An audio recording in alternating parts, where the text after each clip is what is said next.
Hello, ladies and gentlemen, Robert Raven.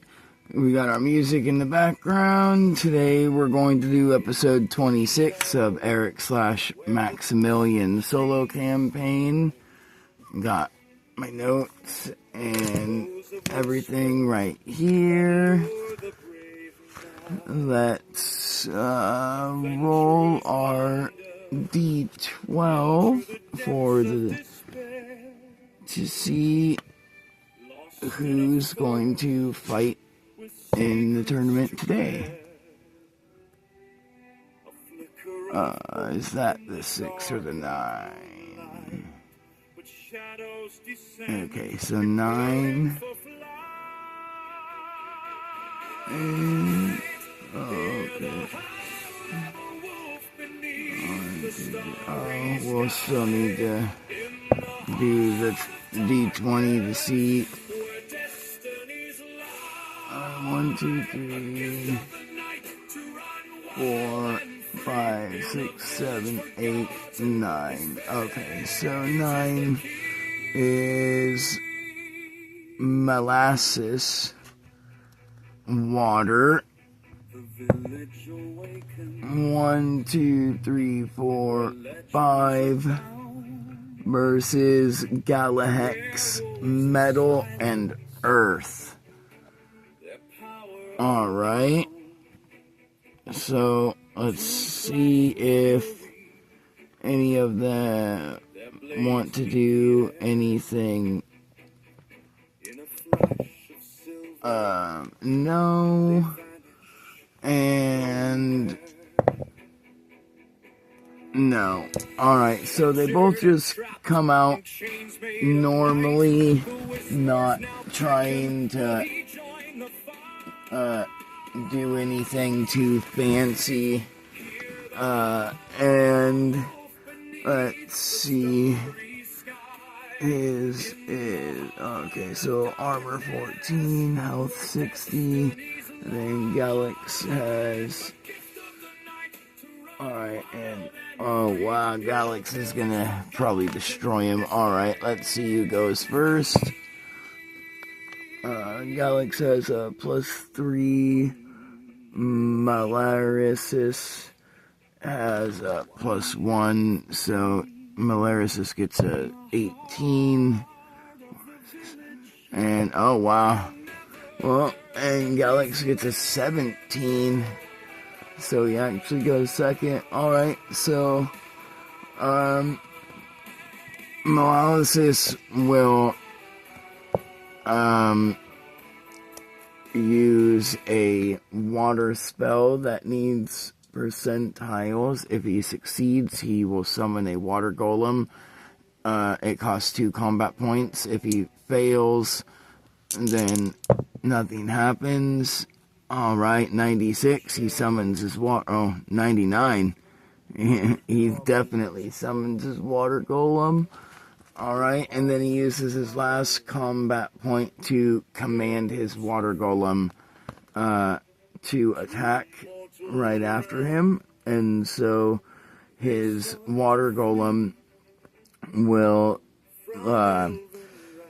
like slide its self forward, like it's kind of skating as its feet like create water underneath itself with every step, and behind it, as the water evaporates, it creates a steam that makes it hard to be seen.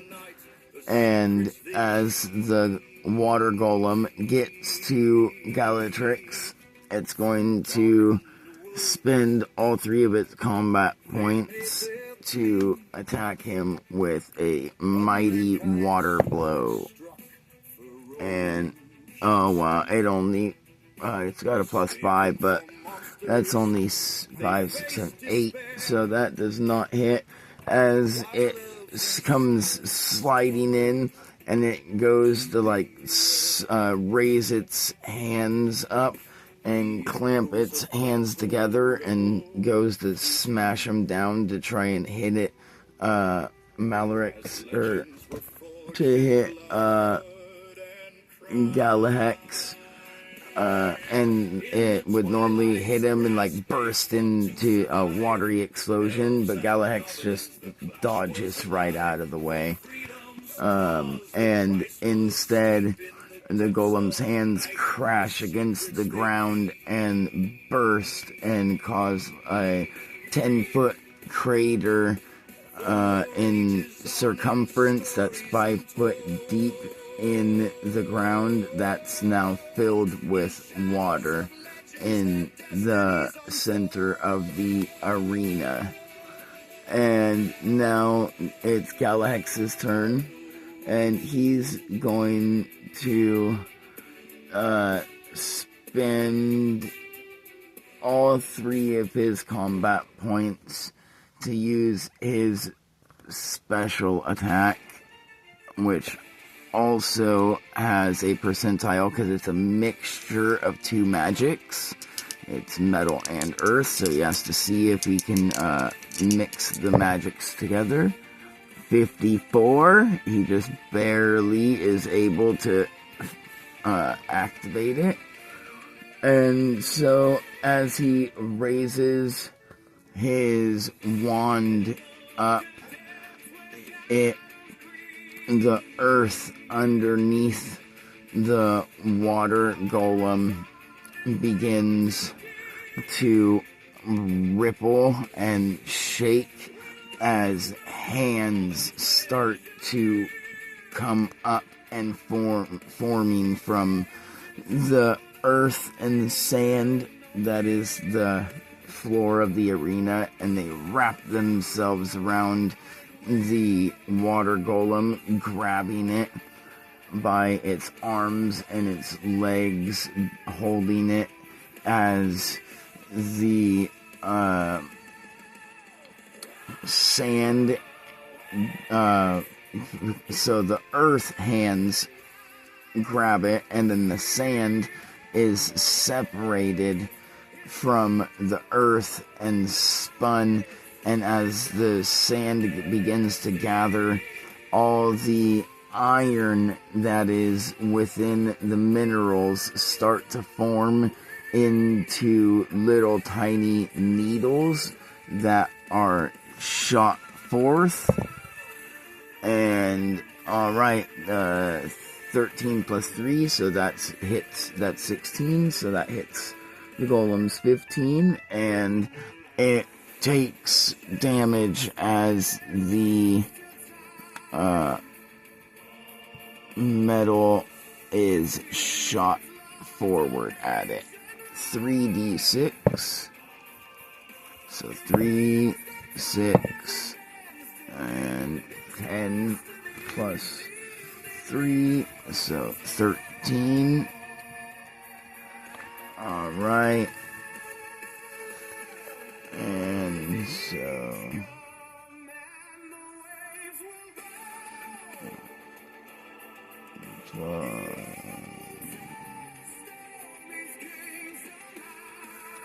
alright.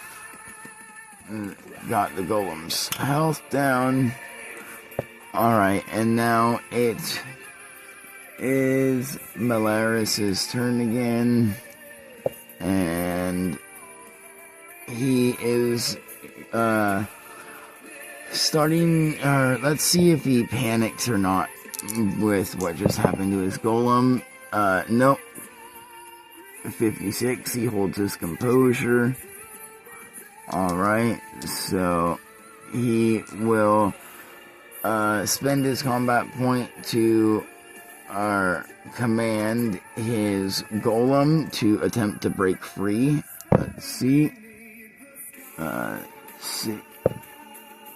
65. Oh, wait.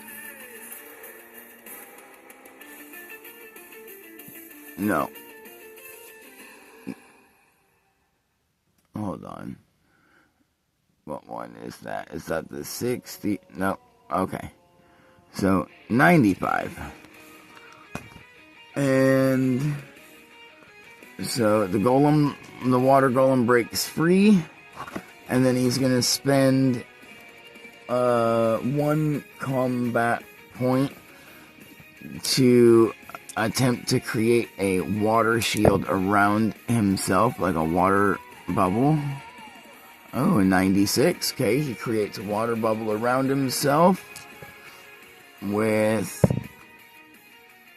oh wow, only 5 extra it only gives him 5 temporary health for its until it shatters. Wow, that was a terrible roll. I guess he'll save his last one since he rolled so terribly on his water bubble to try and dodge. Okay, so now it is his water golem's turn, and his water golem, since it broke free, it's going to run up and attempt to do the same thing. Alright, that still does not hit because Galahex's armor is 25, and that's only a 19, or 18, 19, 21. Okay, so the water golem misses again as Galahex just moves out of the way like it's nothing, and then on his turn he notices that the water golem is moving quite slowly, and so he's just going to spend 1 combat point and put up his wand and shoot out 1 singular, like, big metal shard at the water golem. Let's see if it hits. Oh wow, that's only that doesn't hit. 5, 6, 7, 8. Yeah, so the water golem like looks over at him as the giant shard of metal comes hurling at it, and it just like warps a hole into its body, and it just passes right through, and then it just makes its body back to how it normally is. And then he will look at the water golem and be like, well, I didn't realize you could do that. Good job, Malasis. You're doing quite well. But this time I'm gonna target you. And he spends 2 combat points to make the earth underneath. Let's see. Alright, so the second effect doesn't go off, but he does hit him with the attack. Alright, so the earth begins to shake underneath Malaeus' feet as a small amount of spikes begin to shoot up from the ground in all directions, hitting him, and he takes 2d6, so 5 plus 5, so 10, and alright, so he is at 50 health, and then it is his turn. We're going to see if he is still willing to fight. That is 57, so yep, after he gets hit with all the spikes, he just, like, covers his face, and so he don't get blinded, and his arms get covered in a bunch of miniature spikes made out of earth that are like maybe this big. They're like little needle shards, or like little, or like maybe longer, like maybe like little like porcupine quill type things. And then he is noticing that his golem is on its last leg. He is going to use his combat point to command it to attack like normal, and then he and he actually would have only taken 5 damage because the spikes come up, they hit his water bubble, the water bubble bursts from the first 5 damage, and then the spikes protrude through as the water is like scattering and bursting, and he throws his arms up and he takes 5 damage from the spikes. So he's actually at 55 health. And then, alright, so he will actually see if he can do his water bubble again then. Ooh, 78, nice. Let's see if we can get more. Oh, no, alright, 18 this time. This time he's got 18, okay. So he puts a water bubble around himself again, and then he will save his last combat point.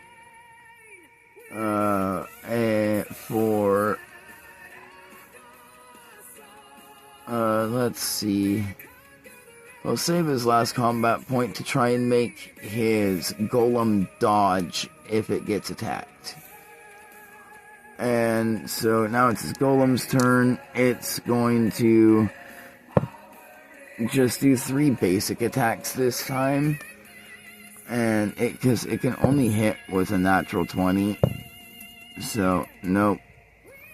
And it misses all 3 of its attacks. And then Alex decides that he is done playing around. But as he's dodging and thinking this, he sees Malesis putting another water bubble up around himself, and so let's see if that like breaks his spirit or not.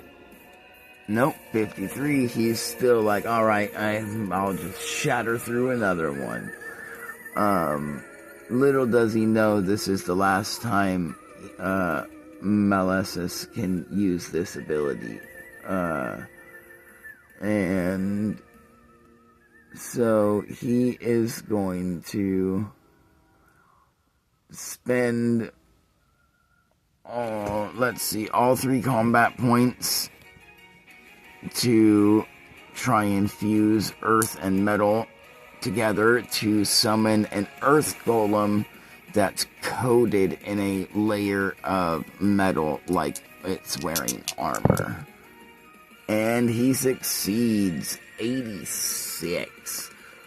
So he summons his combined earth metal golem, and let's see if it rampages or not, because he doesn't have a combat point to control it. 52, nope. He's able to keep it under his mental control for now.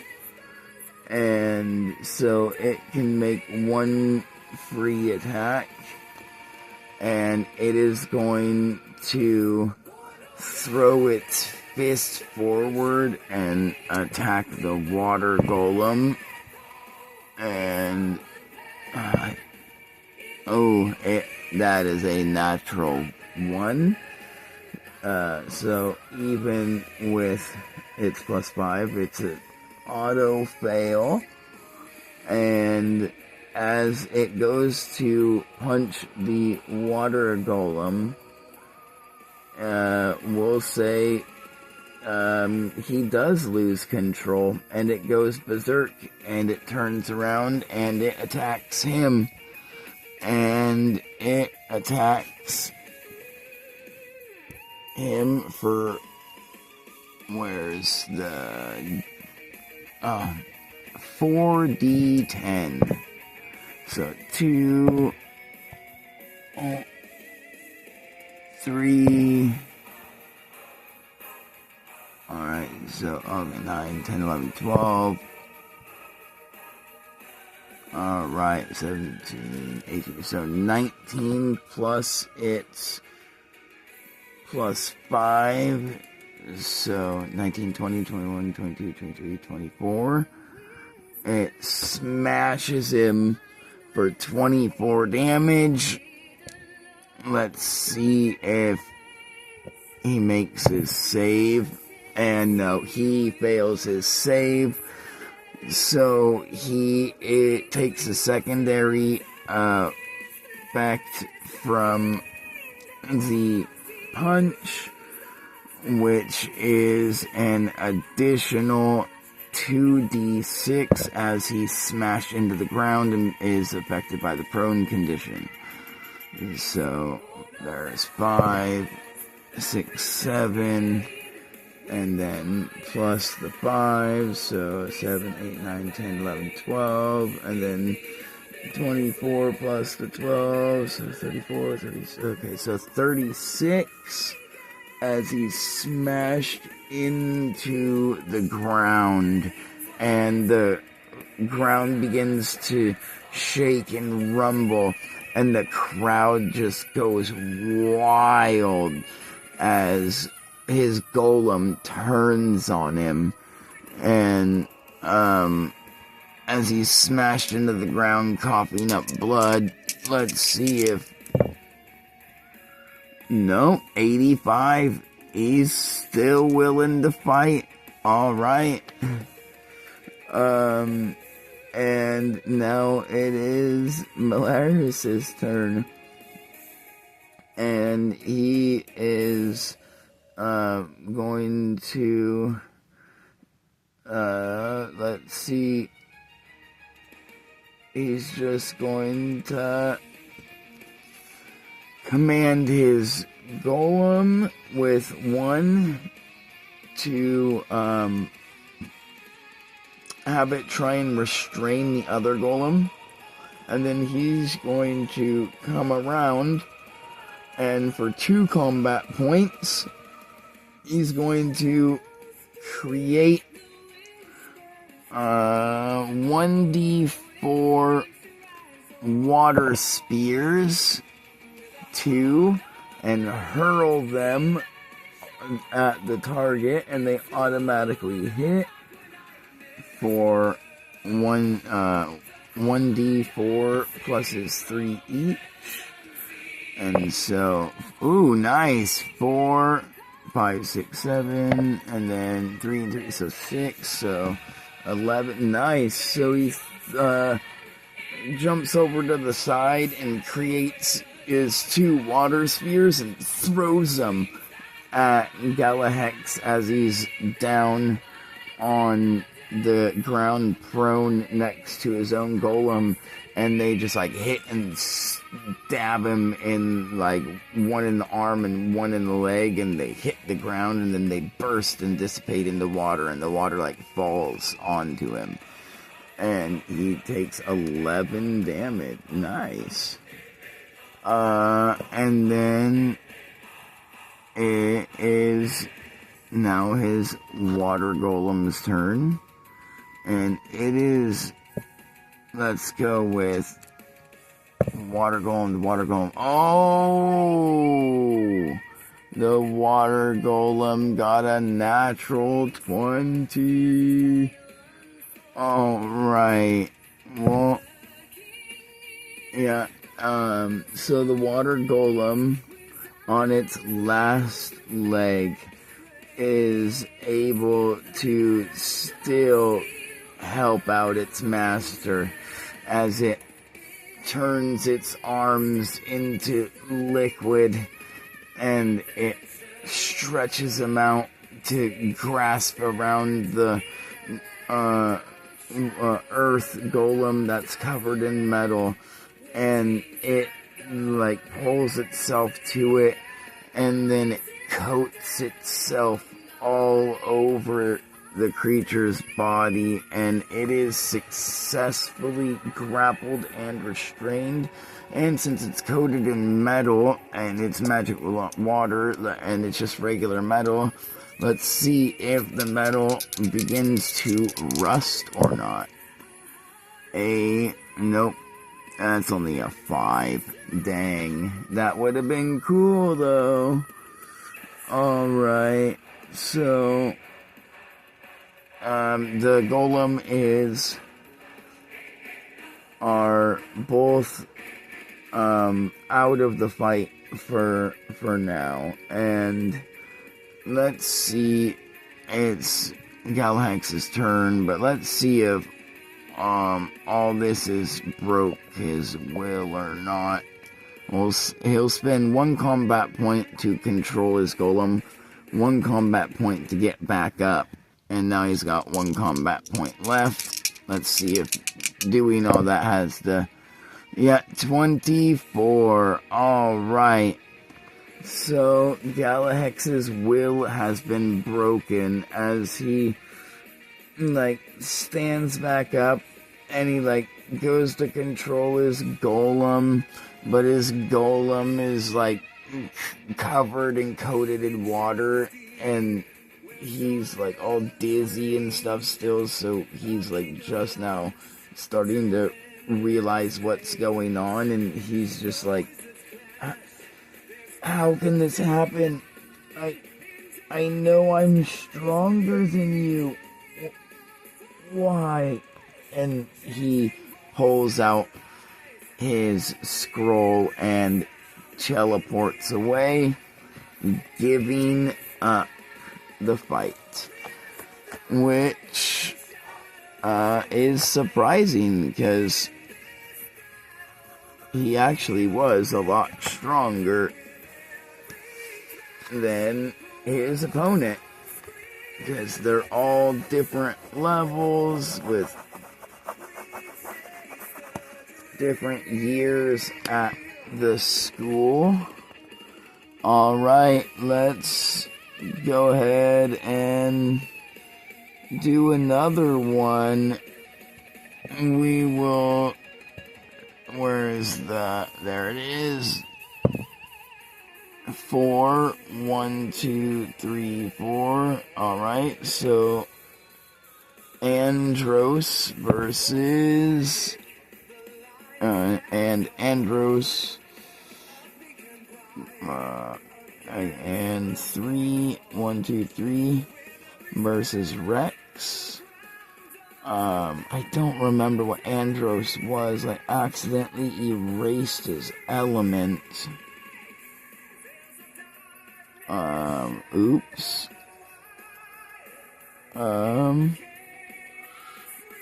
Well, whatever his element was,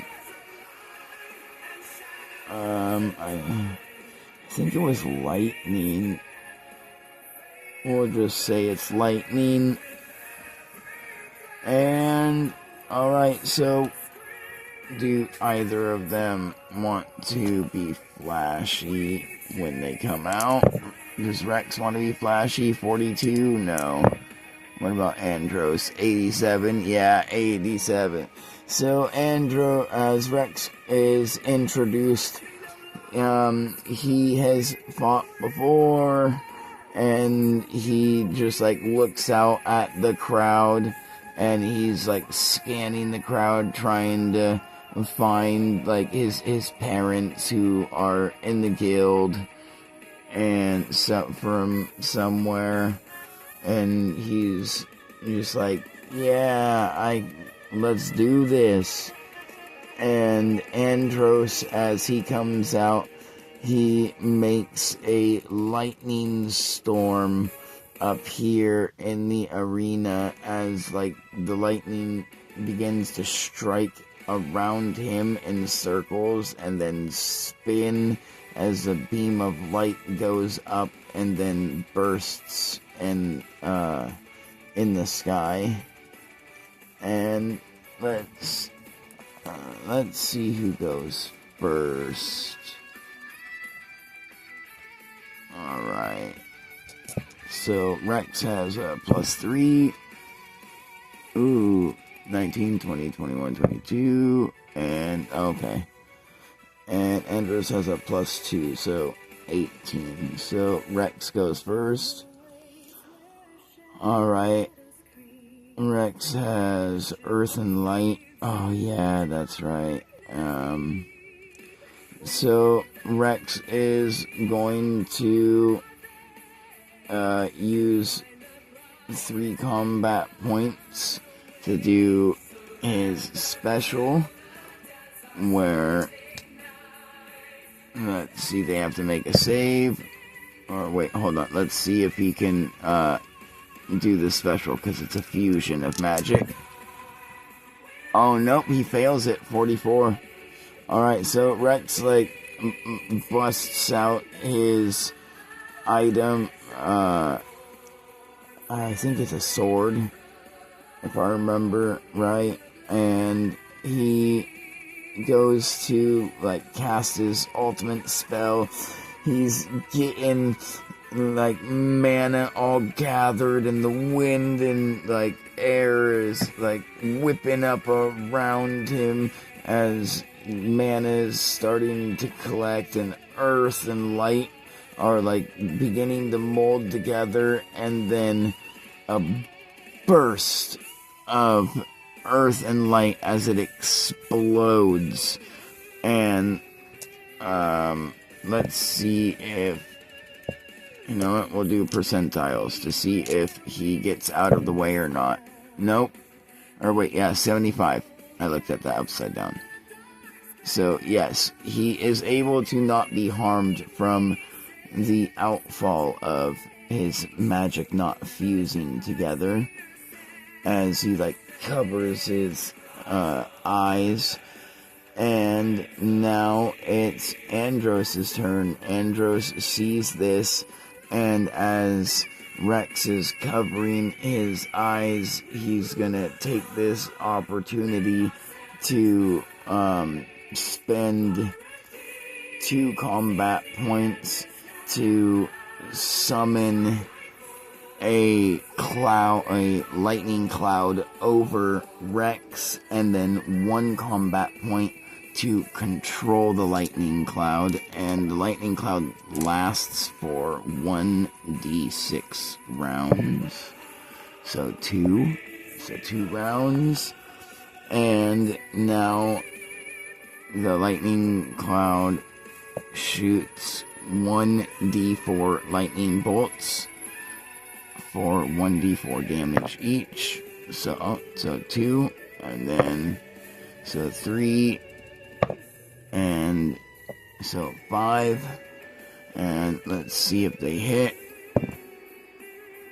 15 plus his 2, so nope, they miss, because Rex has an armor of 20. And so the lightning bolts from the cloud formed above Rex shoot down, and somehow Rex just moves out of the way as if he's faster than lightning itself, which makes sense because he's earth and light. And now it's Rex's turn, and he decided that instead of trying to go off big right at the beginning, since the crowd's going wild, he's got this cloud above him. He don't know how to get rid of it, so he's just gonna play it safe, and he's going to spend 2 combat points to create an earth shield around himself. Actually, we'll do... Yeah. And it gives him... Oh, no. A 5 again for the shields? What's up with the shields rolling 5s today? Okay, his earth shield gives him 5, and he is just going to sit inside the earth shield as he spends 1 combat point to try and do a move that takes 1d4 rounds, and he can't take damage during the time. Oh, he rolled a 4. Well, let's see if he can't take damage for 4 turns.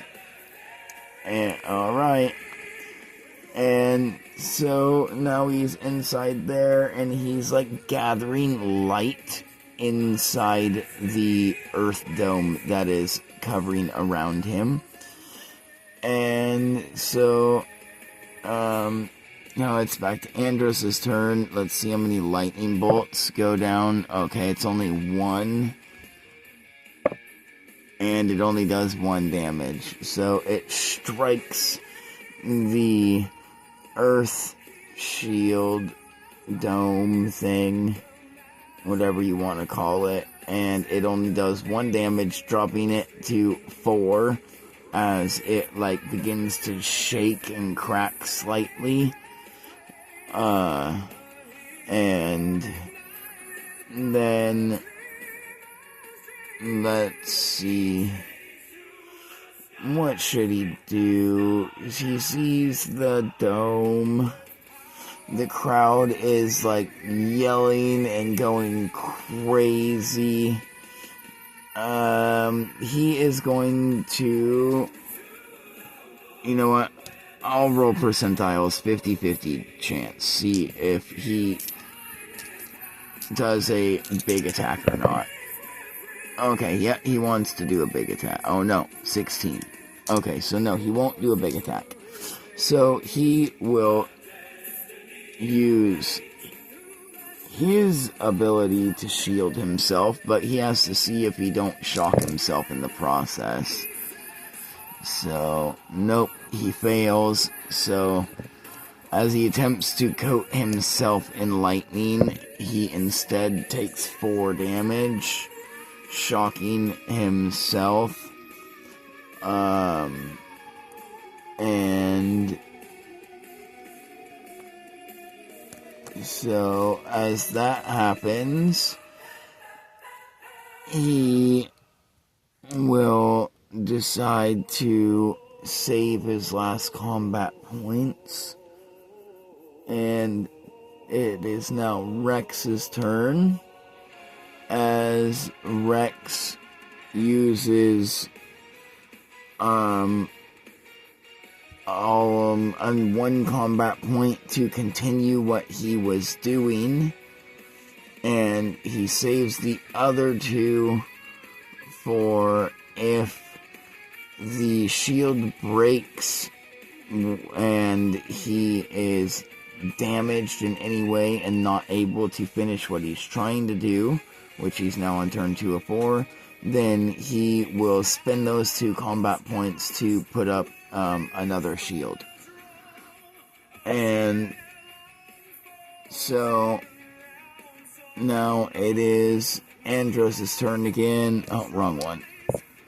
And he's just going to last lightning bolt. Ooh, 4 lightning bolts. Alright.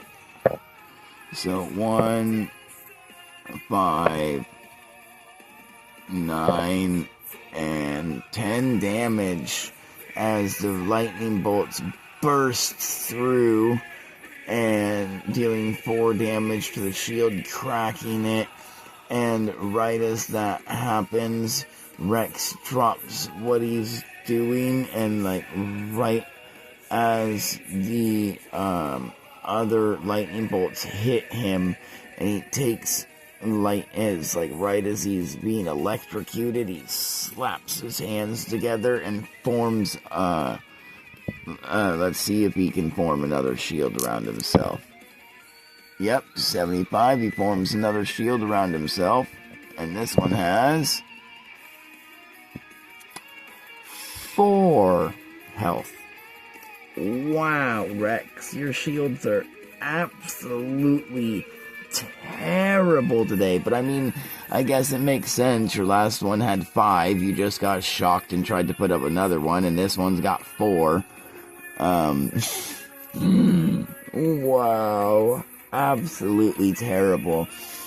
The dice do not like Rex today. This is hilarious.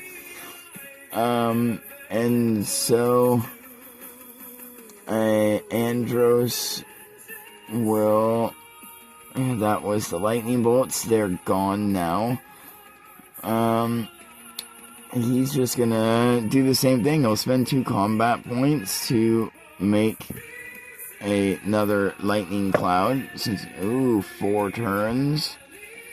Alright, he can do it twice a day. And so he as soon as the cloud dissipates above Rex and he begins to try to relax, another one appears right above him. And let's see if that breaks his will.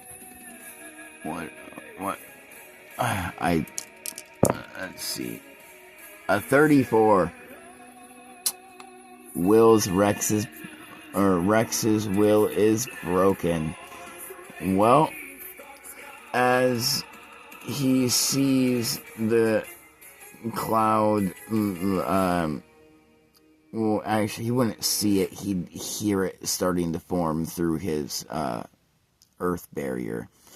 He'd hear a second cloud start to form, and the thunder begin to ripple and roar, and the crowd cheer, and he just drops his earth shield and says, "You know what, Andros? Good one, man. Good one." And he pulls out his scroll, and he gives up. And Andros is declared the winner as the crowd begins to freak out and go wild. And 1, 2, 3, 4, 5, 6, 7, 8, 9, 10. Yep, that leaves us with 10 left. So next time in episode 27, we will be finally rolling a D10 to see who fights in the next episode of the tournament. Like, subscribe, and join us for more adventures.